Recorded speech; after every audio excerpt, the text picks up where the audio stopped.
The morning sun filtered through the cracked windows of Zara Blackwood's cramped studio apartment, casting long shadows across stacks of unpaid bills and rejection letters from research grants.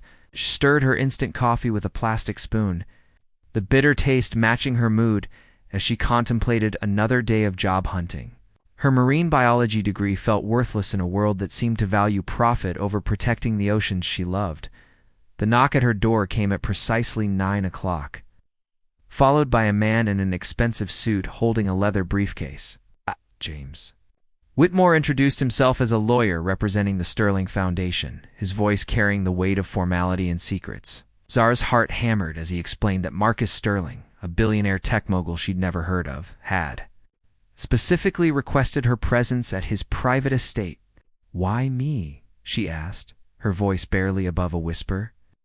The lawyer's smile was enigmatic as he handed her a sealed envelope bearing her name in elegant script. Inside, she found a letter that would change everything. Marcus Sterling was dying from a rare genetic condition, and he wanted her to bear his child not for love, but for legacy. The proposition was clinical yet desperate. Full financial support, no romantic expectations, just the continuation of his bloodline through someone he deemed worthy. Zara's hands trembled as she read his reasoning. Her published research on coral reef restoration had impressed him. Her dedication to marine conservation aligned with his values, and her integrity shone through every academic paper she'd written. "He's offering $10 million, Whitmore explained, his tone suggesting this was merely a business transaction. Plus lifetime support for you and the child. All legal, all private, all voluntary." Zara's mind reeled. $10 million could fund her research for decades, could save entire ecosystems, could transform her from a struggling scientist into a force for environmental change. Yet something in the letter's tone suggested vulnerability beneath the businessman's facade. Marcus Sterling wrote about loneliness, about wanting his wealth to create something beautiful rather than just accumulate in bank accounts. He mentioned their similar backgrounds, both orphaned young, both driven by purpose rather than profit, both understanding what it meant to fight for something greater than themselves. As Whitmore waited for her answer, Zara stared out her window. At the polluted harbor beyond, somewhere out there, coral reefs were dying. Marine life was struggling, and she was powerless to help. But this offer, this strange, life-altering proposal, might be the key to saving everything she'd ever cared about. "I need to meet him first," she finally said, her voice steady, despite the chaos in her heart. Whitmore nodded, already pulling out plane tickets to a destination that would change her life forever. The helicopter descended toward Sterling Island, like a metal bird seeking refuge from the storm clouds gathering on the horizon. Zara pressed, her face against the window, watching the pristine waters transform from deep blue to crystal clear as they approached the private landmass. Below, she could see state-of-the-art research facilities nestled among tropical vegetation, their solar panels glinting in the afternoon sun.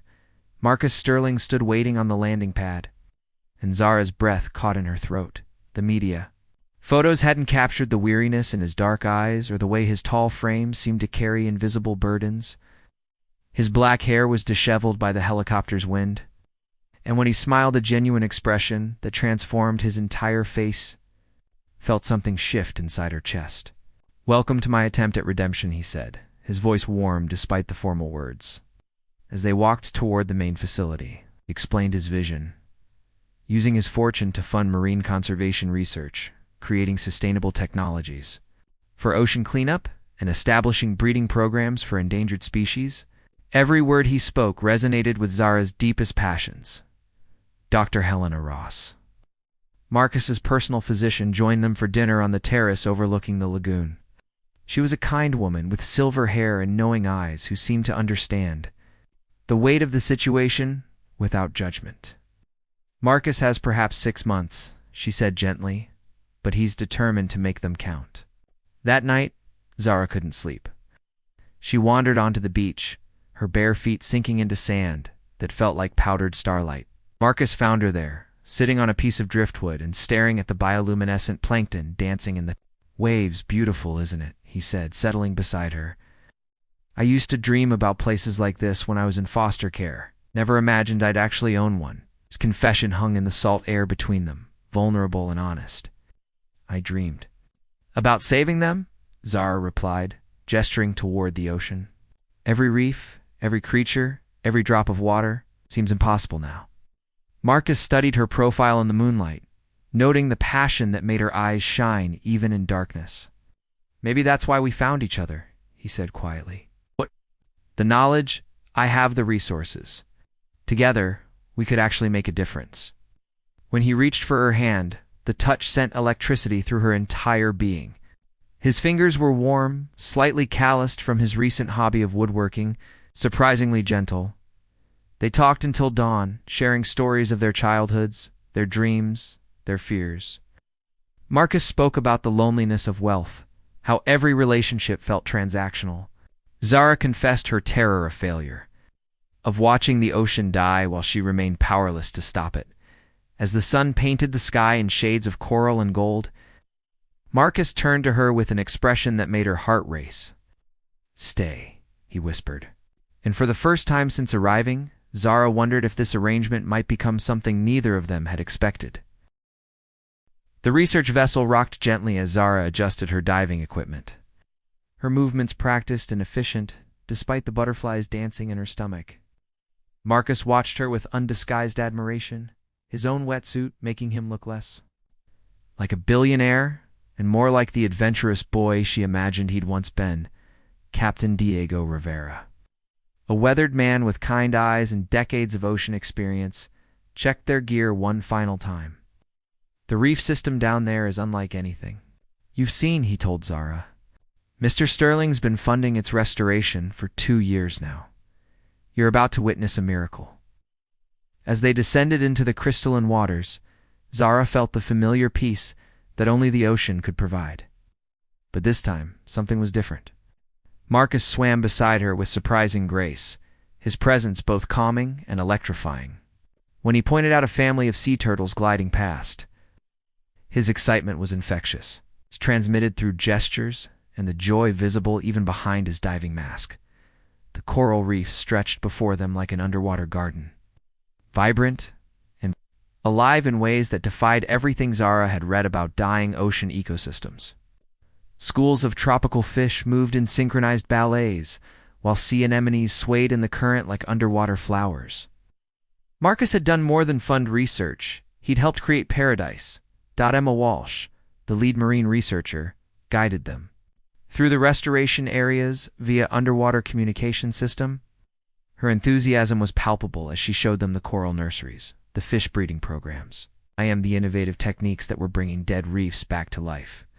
Zara felt tears of joy mixing with the salt water in her mask.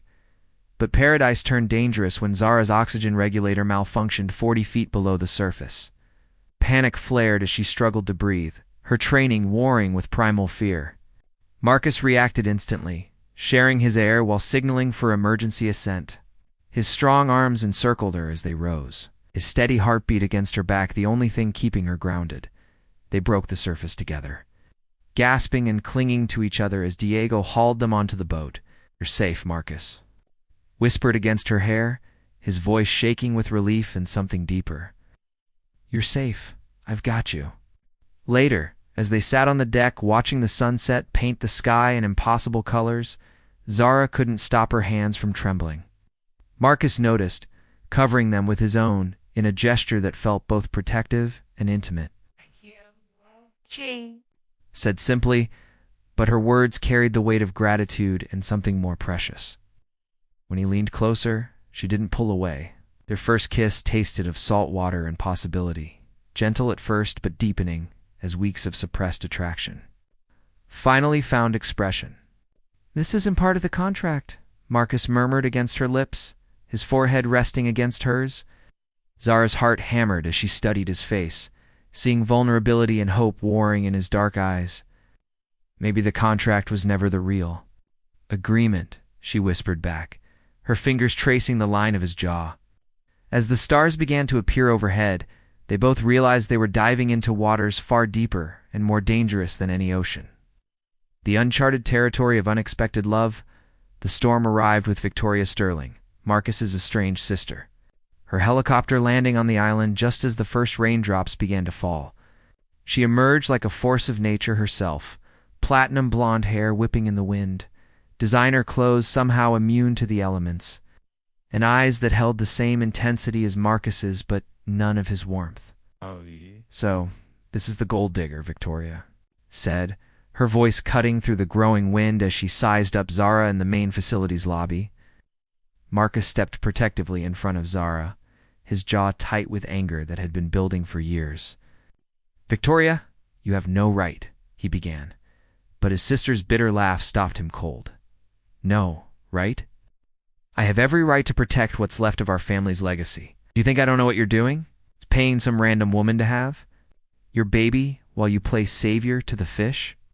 Victoria's words dripped with venom, each one designed to wound. Dr. Ross entered the room, her medical bag in hand and worry etched across her features. "Marcus, your blood pressure is dangerously elevated. You need to rest." But Marcus ignored her, his attention focused on the sister who had abandoned him years ago when he'd needed her most. The argument that followed was explosive. Years of resentment and hurt spilling into the storm-darkened room. Victoria revealed that she'd been investigating Zara for weeks, digging into her past, her motivations, her financial struggles. "She's using you," Victoria spat, "just like everyone else." Zara felt each accusation like a physical blow, but what hurt most was the flicker of doubt she saw in Marcus's eyes. The trust they'd built over weeks of shared conversations and growing intimacy cracked under the weight of his sister's suspicions. "Maybe you should go," Marcus said quietly, his voice barely audible over the thunder outside. The words shattered something inside Zara's chest, the pain so sharp she could barely breathe. "Marcus, no, doctor," Ross interrupted, her voice urgent. "Your heart rate is erratic. We need to get you to the medical facility immediately." As if summoned by her words, Marcus collapsed, his body convulsing as his rare condition triggered a cardiac episode. The next hours blurred together in a nightmare of medical equipment and desperate prayers. Zara held vigil beside Marcus's bed, while Victoria paced the room like a caged animal, her earlier hostility replaced by genuine fear for her brother's life. Dr. Ross worked tirelessly, adjusting medications and monitoring vitals while the storm raged outside. "He's stabilizing, Doctor," Ross finally announced, exhaustion evident in her voice. "But this episode has accelerated his condition. We have weeks, not months." In the quiet that followed, Victoria approached Zara with tears streaming down her face. "I'm sorry," she whispered. "I was so afraid of losing him that I lashed out at you.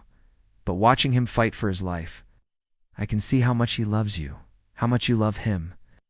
Zara's own tears fell freely as she squeezed Marcus's hand, feeling the faint pressure of his fingers responding to her touch. "I never wanted his money," she said softly. "I just wanted to save the ocean. But somehow he saved me instead." As dawn broke over the island, the storm began to clear, leaving behind a world washed clean and full of possibility. Marcus's eyes fluttered open, finding Zara's face immediately, and in that moment, they both knew that whatever time they had left would be spent together, facing whatever storms might come. 6 months later, Zara stood in the island's medical facility, her hands trembling as she held the tiny miracle that had just entered the world. Baby Luna Sterling Blackwood had her father's dark hair and her mother's determination evident in the way she gripped Zara's finger with surprising strength.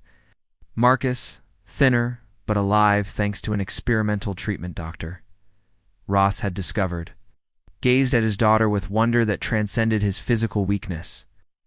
"She's perfect," he whispered, his voice thick with emotion as he carefully took Luna into his arms. "Absolutely perfect." The past months had been a whirlwind of medical appointments, legal arrangements, and most surprisingly, genuine love that had grown stronger with each passing day. What had begun as a business transaction had transformed into something neither of them had believed possible: a real family built on shared dreams and unshakable trust. Dr. Ross entered the room with a smile that lit up her entire face. "I have news," she announced, her voice barely containing her excitement. "The gene therapy trial has been approved. Marcus, you're going to be the first patient." The treatment, developed using funding from Marcus's foundation, offered hope for others suffering from his rare condition. James Whitmore arrived that afternoon with modified legal documents, his formal demeanor softened by the sight of the new family. "The original contract is void," he explained, setting aside the papers that had brought them together. "I've prepared something new: adoption papers, marriage documents if you choose, and a revised will that reflects your new circumstances." As the sun set over the island, Zara and Marcus sat on the beach with Luna sleeping peacefully between them. The bioluminescent plankton danced in the waves, creating a light show that seemed to celebrate their daughter's arrival. Marcus reached for Zara's hand, their fingers intertwining with the easy familiarity of true partners. "Do you remember what you said the first night we met?" Marcus asked, his voice soft in the tropical darkness. "About dreaming of saving every reef, every creature, every drop of water." Zara smiled, remembering her despair and how impossible it had all seemed. "It felt like trying to hold back the ocean with my bare hands." "But you did it," Marcus said, gesturing toward the thriving reef visible in the moonlight. "We did it." Together he paused, studying her face in the starlight. "Marry me, Zara. Not because of contracts or arrangements, but because I can't imagine navigating any future without you." Tears sparkled in Zara's eyes as she looked at this man who had given her everything: purpose, love, and now a daughter who represented hope for the future. "Yes," she whispered, her voice carrying across the water like a promise. "Yes, to all of it." Luna stirred in her sleep, as if sensing the momentous decision being made around her. In the distance, whales sang their ancient songs, and Zara realized that some inheritances couldn't be measured in money or legal documents. The greatest treasure Marcus had given her wasn't his fortune, it was the chance to love and be loved in return, to build something beautiful together, and to create a legacy that would outlast any storm. As they walked back toward the house, their daughter cradled between them, Zara knew that their real adventure was just beginning. They had found their depths, and nothing could ever pull them back to the surface.